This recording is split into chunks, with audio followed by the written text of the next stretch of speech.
Welcome. I know this is an exciting morning for news.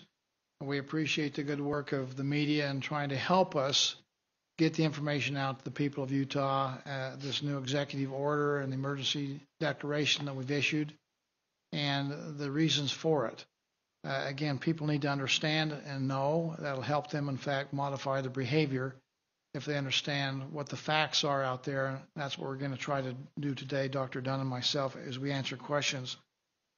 First, let me just make mention of the state of emergency and the declaration we issued last night.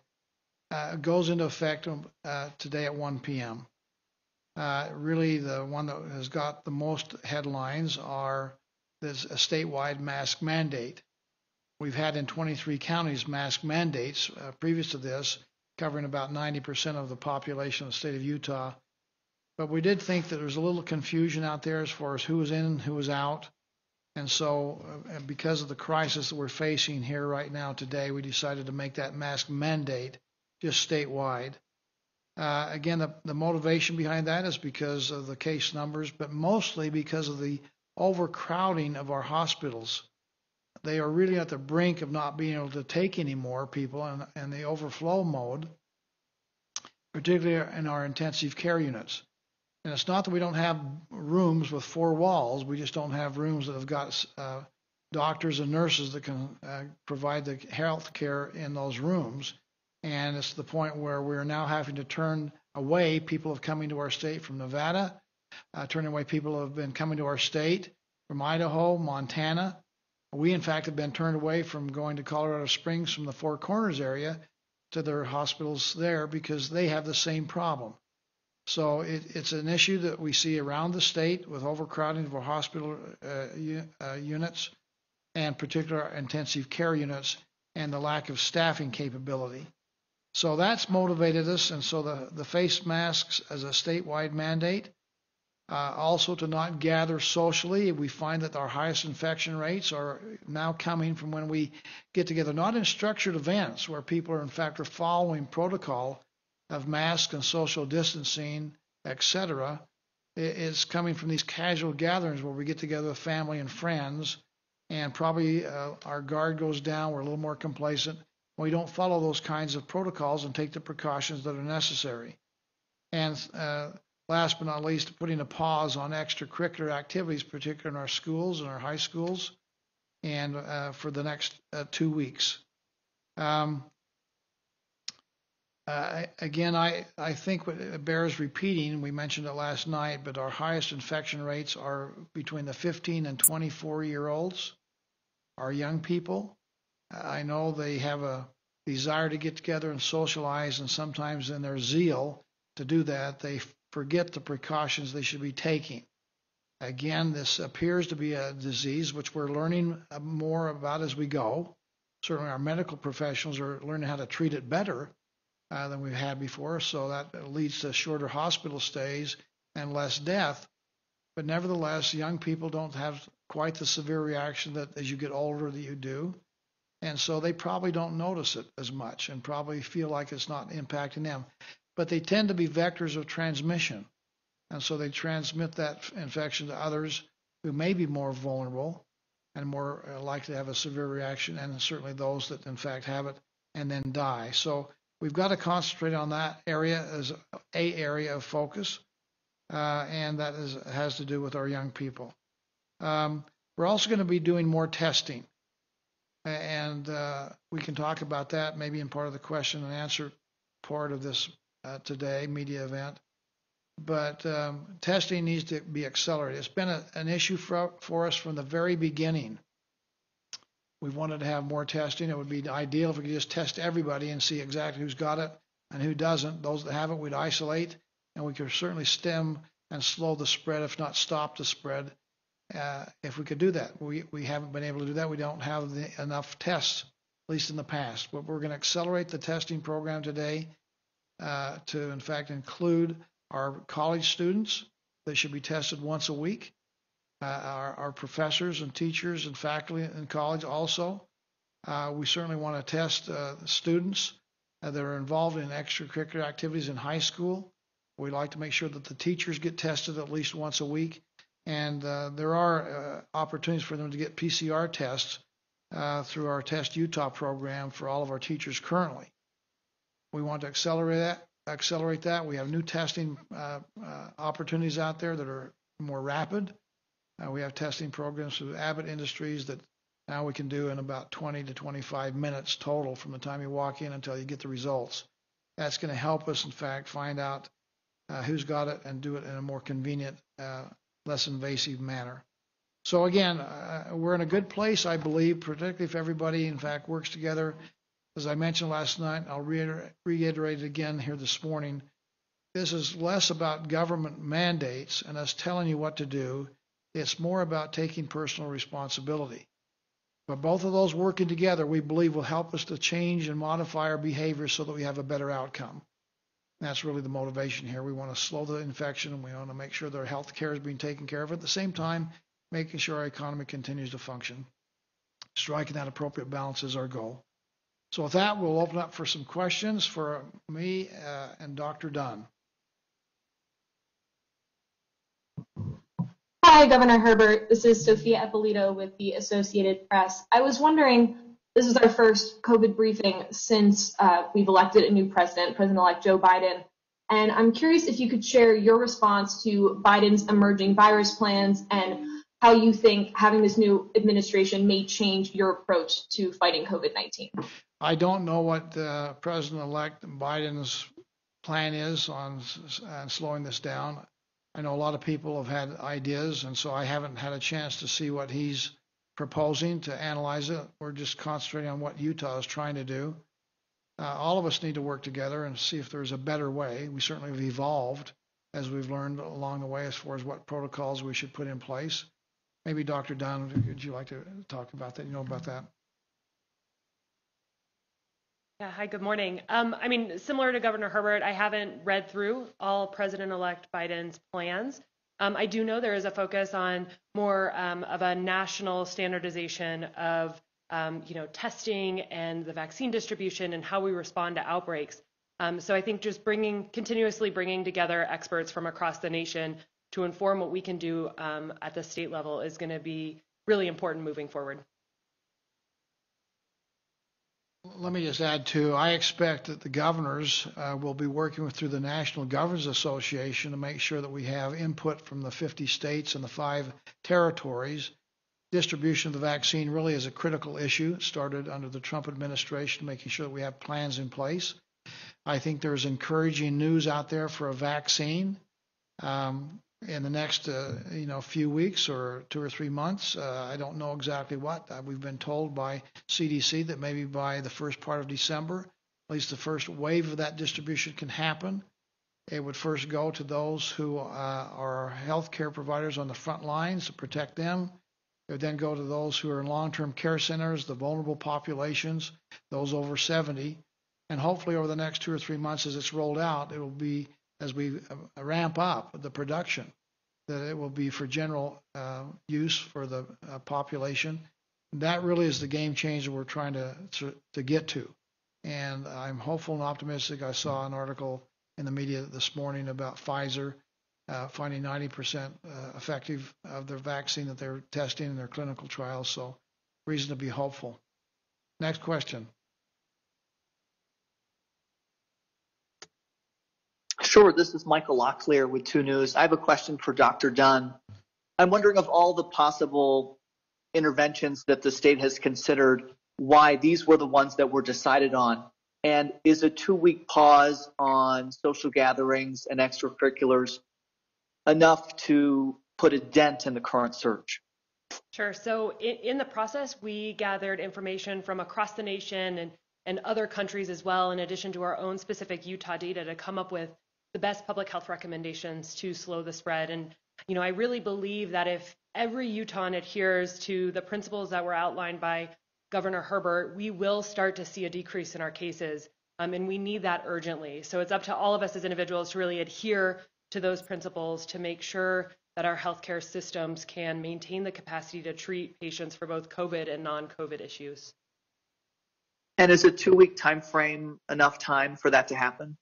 I think it is definitely enough time for us to start to see the decrease in cases. Again, it's going to really depend on all of us adhering to these principles, and we'll watch the data to see what is needed past the 2 weeks.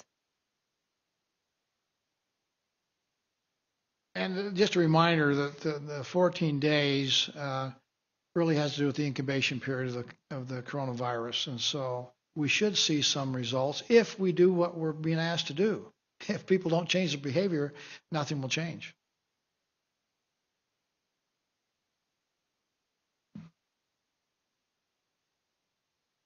Next question.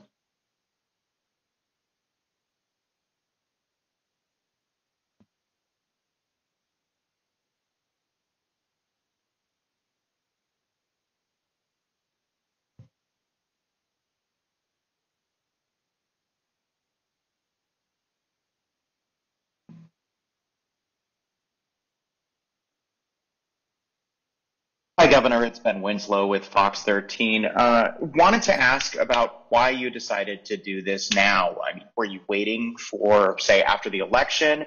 And what do you do if you don't see a turnaround in COVID-19 cases? Well, number one, let's not think negatively. Let's think positively that people, in fact, will gather together and unite in a common effort for the common good. Again, we are a community that's been very willing to sacrifice on behalf of our neighbors, those that we know and those we don't know. We've seen that in times of adversity in the past, whether it be during the earthquake, during fires and floods, during the windstorm, hurricane strength. We've seen multiple times. People really do care about their neighbors and try to give a helping hand. This is the same kind of a thing. It's a little different, but I expect that people will respond in a positive way. That was the first part of the question. Why now? It has absolutely nothing to do with politics. I think it is, in fact, unfortunate that we've had this pandemic during a political year. I think that, unfortunately, the politics has gotten in the way of really doing the right thing in the right way as soon as we can and uniting the public. Politics has a way, unfortunately, of dividing us. And so I think the pandemic has been exploited by people on. Hello, can you hear me? Hello, can you hear me? Oh, okay, wait just a minute. Politics has a way of dividing us, and both sides of the aisle have, in fact, used this as a political tool and a message to advocate for their position. So a non-election year, I think we'd had a little better time of bringing people together, which is what we need to do. But we've been following the data, Ben. It's been, what have we learned from the data? It has been up, it's been down. We've done some really good things. We've tried to strike the balance. We've never wavered from that. We've talked in terms of not making decisions based on fear. I don't think we should fear the virus. I think we should respect the virus. And we've also said we're not going to make it a political statement. We're going to try to find the right policy based on the data and the information we have that is in the best interest of protecting the health and welfare of the people of Utah, as well as making sure the economy continues to function. Both are important. They should not be done in exclusion with each other. And that's the position we've taken in the beginning, 8 months ago. That's the position we've had all along. That's the position we have still here today. Next question. Governor, hi. This is Sean Means of the Salt Lake Tribune. Yes, Sean. You've stressed that Utahns should see last night's order as a signal of how seriously we should all take COVID-19. But there's so many exemptions to this order. I mean, no gatherings, but it's okay for bars or movie theaters or large hosted events. Masks are critical everywhere, but it's okay not to wear a mask in churches. School activities need to stop, but football playoffs are okay. Do all these exemptions undermine your message about taking the virus seriously? Well, I'll emphasize again, Sean, we're talking about trying to find the right balance point. It's not one at the exclusion of everything else, and we've tried to do that. It may not be perfect, but it's certainly an attempt to find the right balance point of making sure we do what we need to do to protect people's health, and yet allow people to still have their First Amendment rights of worship, not telling churches how to conduct themselves. I think that's inappropriate. Making sure that businesses can continue to function, that we're still open for business with appropriate protocols in place. So again, I think we're fairly consistent in what we've tried to do and find the right balance point. I think what we've identified last night is exactly right. And it is a way that we can, in fact, slow the spread of the coronavirus. we're finding again that unfortunately some of our young people are the ones that are in most violation and are casual gatherings. So we're trying to identify those as what the data tells us and informs us to do is how we've created the policy. So again, we're trying to find the right balance to protect people's health, but also protect the economy as best we can in an appropriate and common sense way. Okay. To follow up, especially with football playoffs, is that going to include fans in the stands? Because that would seem to be an opportunity for the virus to spread. We have worked not only with our medical professionals, but with our high school activities and athletic association, which dictates, how these activities take place. The recommendation they've given, which we've put in, will be in the order, is that participants, say in football, each one of the participants can bring 2 fans to the stadium. So there'll be some restriction on the total number of fans that can participate. And again, the fans, in order for this activity to be put on, the football game to occur, they've got to have social distancing and masks, or they won't be allowed to have the game. So they're going to be a little bit more strict than they have in the past, and some reduction as far as attendance. But there's only about 12 games left to go, and we want that to be concluded. The others we're putting on a postponement for 2 weeks to see if we can get our testing protocols in place and see if we can allow other activities to happen this winter as we move back indoors and close quarters. Basketball comes to mind, volleyball, other things that might happen indoors, other activities, the theater, drama, music, band, those things we're going to take a close look at and put in place protocols after 2 weeks to make sure we have proper testing and oversight so those, we hope, can continue. Okay, next question. Hi, this is Lauren Bennett with KSL.com. I have a question with Pfizer's news about the vaccine. I'm wondering what Utah is doing to prepare for a vaccine and if there's a distribution plan in the works. The answer is yes. I'll let Dr. Dunn elaborate. So we as a Department of Health submitted our plan for vaccine distribution to the Centers for Disease Control and Prevention a few weeks ago. And that was based on, it's really hard to come up with a plan when you don't know how many doses you're going to get and what the efficacy of the vaccine really is. But what's really exciting, and Governor Herbert mentioned, is the increasing evidence that the Pfizer vaccine will be quite effective.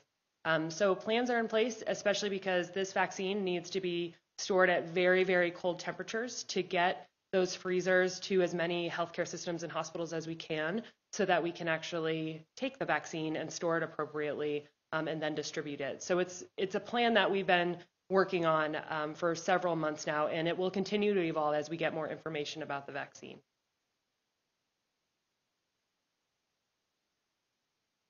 Next question. Hi, this is Katie McKellar with Deseret News. Governor, why did you wait to issue these levels of restrictions, even though the data said weeks ago drastic change needed to happen to avoid hospitals being overwhelmed? Does it have anything to do with the legislature's ability to call itself into session and override your decision? It has only to do with data. Again, this has been a work in progress since last March. We've had great success in the early days. People's behavior was better. I think being outdoors helped. We've wanted to have not the heavy hand of government, but the soft velvet touch of government, giving guidance and direction and letting people, in fact, make appropriate decisions. That's worked very well. As we started moving back indoors with schools coming in, we found that was not working as well. We've followed the data. We have had good communications and cooperation with the legislature. Every step of the way, we meet on a weekly basis and review the numbers and the data. It has really to do with the information we've received and trying to develop the best policy we can, which strikes that balance point that I've already talked about. So nothing to do with elections. It really doesn't have anything to do. I can call them into special session if I wanted to and needed to. That's maybe a possibility in the future. But it has nothing to do with their ability to call themselves into special session. If they wanted to do that, I don't know that they can on this particular instance. It has to be some kind of an emergency and financial crisis. I don't know that we have that in place right now. But we're working together. I talked to the Speaker and the President, so there's a significant spirit of cooperation and a united front in most all this. We don't agree on everything, and certainly there are people in the legislative body itself that don't agree. Some are more libertarian on this and would say the government shouldn't do anything. We think, as a conservative, myself, the government should have a role to play and guide, and certainly have had laws passed in the past that tell us about where you can smoke and where you can't smoke, so you don't, in fact, improve or increase health hazards for somebody else. We have smoking restrictions. We have restrictions as far as what you can do in traffic, the speed limits and road right-of-way signs, and we have seatbelt requirements to protect. You have to wear a seatbelt to protect yourself.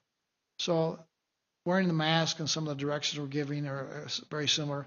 And certainly this is a health situation, so our Department of Health, which has been empowered by the legislature, in fact, to make some of these decisions.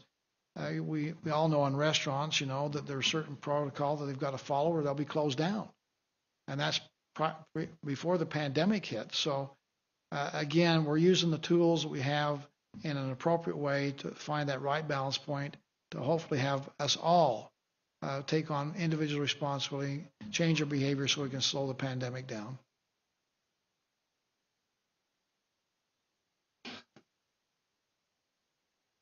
Yeah, hi, this is Haley Hendricks with ABC4 News. I have a two-part question for you guys. So first, can you talk about where you will get this surplus of testing for students?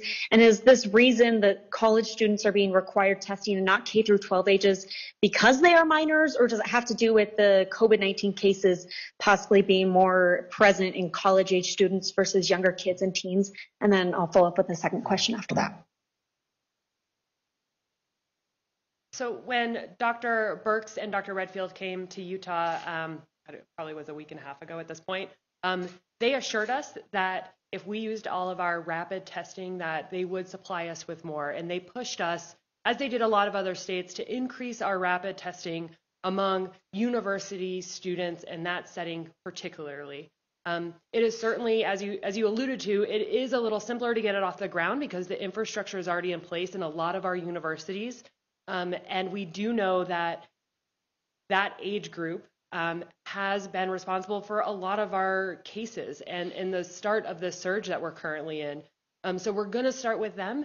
In the meantime, we are working on plans for our K through 12 students, specifically starting with extracurricular activities to begin with, because once again, our data is showing that students don't tend to be infected actually in the school setting, but rather in the extracurricular setting. And so we want to make sure that we can provide a safe environment for students to continuously engage in those extracurricular activities, and testing will be part of that, but starting with universities at first.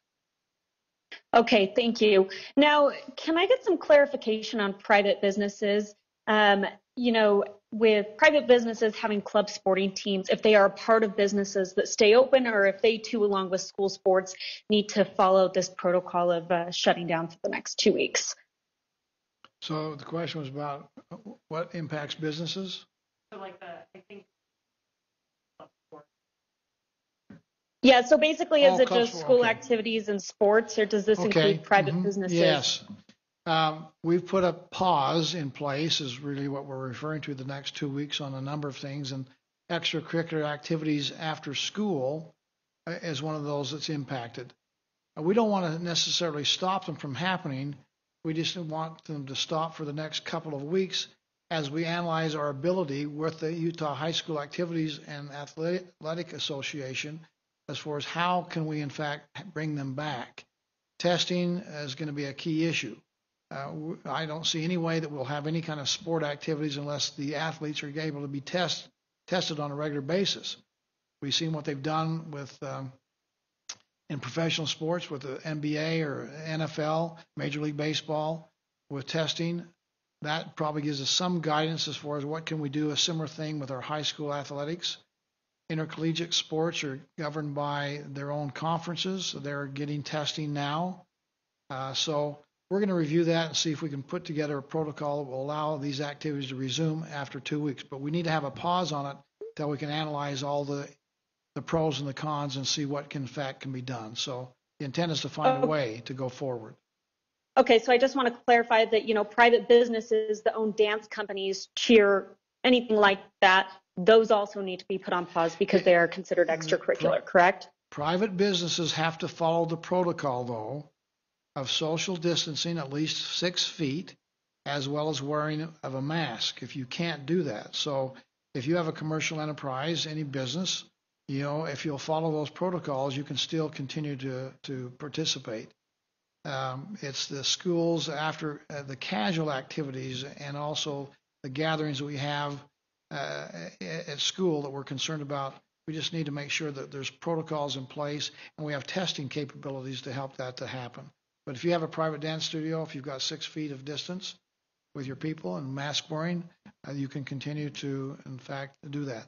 But that has to be adhered to. And again, we're very concerned that people are being casual about that, really not enforcing those restrictions. Okay, thank you very much. Thank you. I want to ask Dr. Dunn a question myself because the testing has come up, and this is a question all of you probably would like to know about. We have people that say, with additional testings, we're ramping these up. We could get up to 20, 30,000 a day, and we have the ability with the federal help to do that. We are going to certainly make that an attempt. But we have people say, well, if you test more, you're going to find more cases. If you find more cases, you're going to test more, and then you find more cases. This is as a spiral to just a more severe reaction. I'd like Dr. Dunn to talk about why testing more will help us, not just find more cases, but actually find less cases over time and slow the spread. So could you give us the medical advice there? So currently our percent positivity is over 20%. That means that there are a lot of cases out there who don't even know they have COVID, and so they're out coming into close contact with other individuals and potentially spreading the virus. We need to identify everybody who has COVID-19 in order to stop the spread of it. So initially, when we roll out a lot of testing at once, we will likely find additional cases. But over the coming weeks and months, that will result in a decrease in spread and a decrease in cases, because individuals who have very mild symptoms or perhaps no symptoms at all will know their COVID status, and they will be able to isolate appropriately, preventing spread from additional individuals. So this is an essential piece in decreasing hospitalizations and decreasing deaths throughout our state. Let me just add to that, too, that this is an example of how we've learned as we've progressed. Originally, the CDC and others thought that people could not be infectious if you did not have symptoms. Now we're finding out over time that that's not true, that in fact you can have the viral load and infect other people even if you don't have any symptoms yourself. We call them asymptomatic people. So we're going to make a significant effort to test more people, even if they don't have symptoms, to see if we can isolate them and find out who's got it to help slow the spread. So again, that's an example of what we've learned over time that's different than what we started out with. Next question. Hi, this is Mitchell Zabalas from Telemundo. How would these measures be implemented, and who will ensure the standard is met? So who's going to implement? We have 2 ways of enforcement. Most of it's going to happen at the local level. We certainly have the Department of Health, which has authority to, in fact, make these restrictions, as well as we have now an emergency declaration in the governor's office to help us. So we have both of those options to make sure that it's enforceable. That'll happen mostly at the local level, the local health departments and local law enforcement people. For our businesses, that we've asked them, in fact, to make sure that their employees are protected, that they have, in fact, social distancing and face mask requirements for their employees, as well as, in fact, have that as a requirement with signage as you come into the establishment of a retail outlet or restaurant, that masks are required, social distancing will be enforced. And if they don't do that, then the Labor Department actually can, in fact, fine them for lack of that, which would jeopardize their business license. So those enforcement mechanisms are there. Again, I know what the reality is. It's going to be hard to identify, and it's going to be hard to enforce, but it is enforceable, and we'll probably see some of that happening. But again, I would just encourage everybody that it's not about government mandates as much as it is about personal responsibility. We all, as a society working together, should unite and do our part to do the right thing without having to have somebody come and say, we'll fine you if you don't do it. You should do it just because it's the right thing to do, as we've said from the very beginning. Now we've got a little more teeth in it, so maybe that'll help motivate people to be a little more consideration given to their fellow man. This is the last question. Hi there, Governor. Can you hear me okay? Yes. All right. Thanks for having us. I've been talking with some restaurant owners specifically about the new mandates coming out, and they have a question of whether are restaurants and bars responsible for asking people if they're in the same immediate household when they come to their business, and also with the mask mandate, is the state going to be providing masks to businesses and schools? The answer to the first question is no. That's a burden is placed upon the individuals themselves that come into the restaurant, and we've asked people to, in fact, for the next 2 weeks to sacrifice a bit and make sure that their association is with members of their own household and not outside that arena. And so that's an individual responsibility. It has nothing to do with the restaurant having to ask people to identify whether they're household members or not. I don't know of any program right now providing our restaurants with, in fact, mask requirements. I think a lot of businesses are, I'll say that differently. I don't know of any program out there that says we're going to reimburse or provide masks for our restaurateurs and business people to say, if you don't have a mask that you come in with, that we'll provide one for you. We find many businesses are already doing that. I grocery shop at Smith's, and if you don't have a mask on, you can't come in, and they will provide one for you if you need one. I think that's kind of what the market is doing anyway. We're just probably expanding that effort throughout the state. And so I don't know of any way or any plan to provide the mask for them. But I think it's good business. I can tell you that those who are doing that are finding people are coming back and shopping. They feel safe. They feel comfortable there. And in fact, I think that's just good business. Maybe a cost of overhead, but it's pretty minimal overall to get people to come back and shop. So I think it certainly has offset. That's something we can take a look at. But right now, the businesses will need to expend the money if they provide the mask. They can always say, go get your mask and come back. We won't provide one for you, but I think that would be probably not good business practice. I have one last question for Dr. Dunn before we sign off here today, which has to do with a CDC report that I keep hearing about occasionally from people out there that says that the people think that we really aren't in a crisis situation. That certainly, if you talk to the hospitals, the medical professionals, the doctors out there, all of them are united, at least 95%, saying we are in a crisis mode. We have to change our behavior or we're going to have serious ramifications. But the CDC came out here a couple of months ago and said that as they identified deaths in America, they said that only 6% of the deaths are COVID-19 only deaths. Now, the overall deaths that that's been predicted for this year were about 300,000 higher than what we had predicted, and that's really the answer to that is COVID-19. And so I would like Dr. Dunn to talk about what is it about this statement from CDC that's factual and what's not true, so we can understand better the crisis that we're in.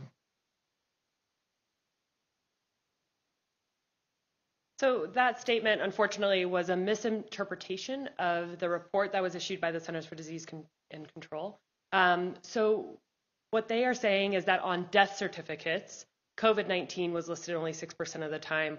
We know from various other studies beyond COVID-19 that death certificates don't always do a great job of identifying the cause of death specifically related to a virus. So it might say, like they were unable to breathe and they died, or their heart stopped and they died. But it could have been due to COVID-19 because they did have the virus.